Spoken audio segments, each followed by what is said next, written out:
Hi guys, Dave here. Tonight what I want to talk to you about is a little technique that I invented called the miraculous question. What it basically is it's a way to kind of Jedi trick your mind into finding the silver lining. This is something that you can use a paper and pen for if you want to, or your laptop. You are welcome to do that, but you don't necessarily have to. What it is there's more of a fully fledged version in a chapter of an online class that I teach called Loving Your Life in 8 Weeks, and that's on Daily Om. Yes, I have a class on Daily Om, and I have included a link in the description, so you are welcome to check it out. But this is a little sample for you.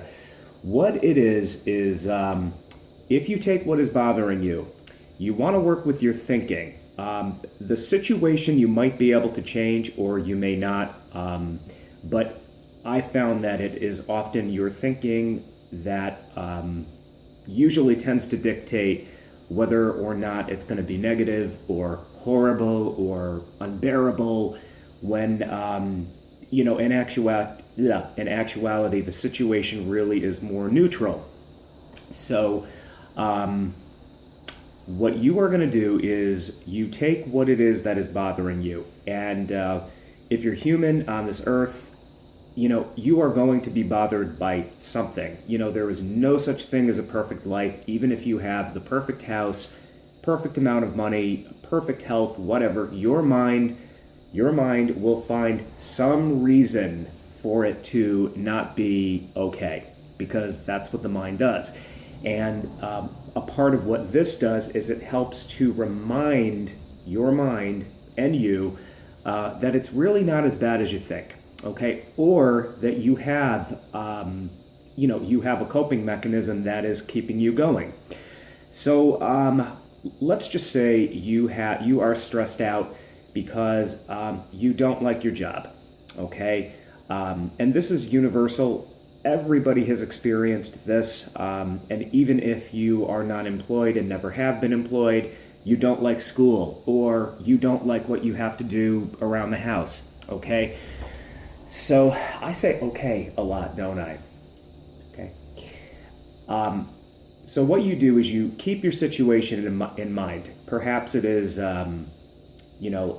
something happened at work and you are just really like, I don't like my job, I don't like it. So what you're going to do is you are going to ask yourself this, okay, miraculous question.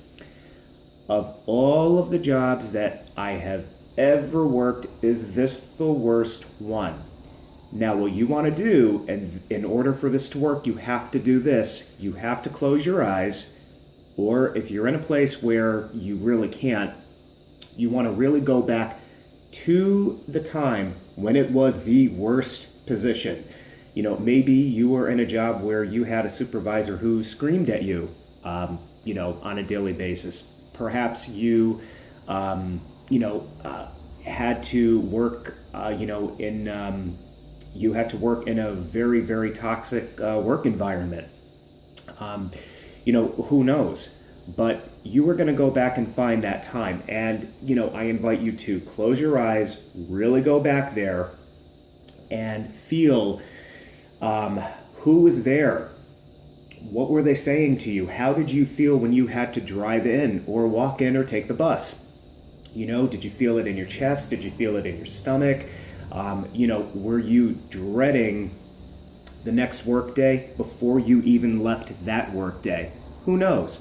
So then what you're going to do is you're going to open your eyes, come back to the present, and you are now going to look at your current position and the situation you have been stressed about. I guarantee you it's not going to feel so bad at all. You would then be able to pick out positives. For example, oh my God, I don't have a supervisor who screams at me. Oh my God, I'm working in an environment where it's room temperature. Wow, I really make a lot of money. Things like that. So the other part of this is, if this situation is really the worst one that you have been in, okay, you go back and you can't find anything that's worse than what you have now. And that's very possible, okay?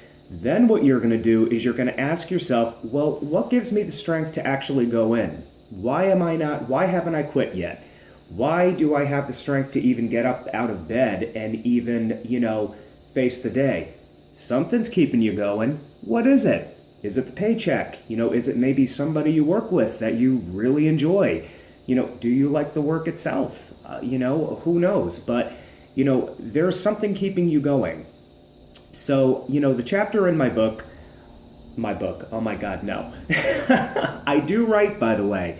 Many of you folks know that. But in my class, the chapter describes more in-depthly. The other thing that I want to also point out is that I'm also going to link my email address. So if any of you have any questions, if you have anything that you want to know, if you want any mindful advice, please feel free because, this show, as I'm calling it now, it's called The Zen and the City, is really designed to help people to find mindfulness, reduce their stress through easy, accessible things, because you have tools all around you. But many people don't even know that they're there, and these are tools that can really help you. I think these have all been things that have worked for me, so I want to be able to share it with you folks, because it's not fun when you're trapped in your mind, when you're trapped with thoughts like, I'm too bald. Please, look, I can use Rogaine, that's fine, but the thought is still going to bother me, so I'm going to want to work with that. I'm also going to leave you a link to my class, and there's other services that I can offer as well, and I can go into more detail in future episodes of this show. And I just want to thank anybody who has been watching, because it's really been a lot of fun filming these videos and posting them. And till next time.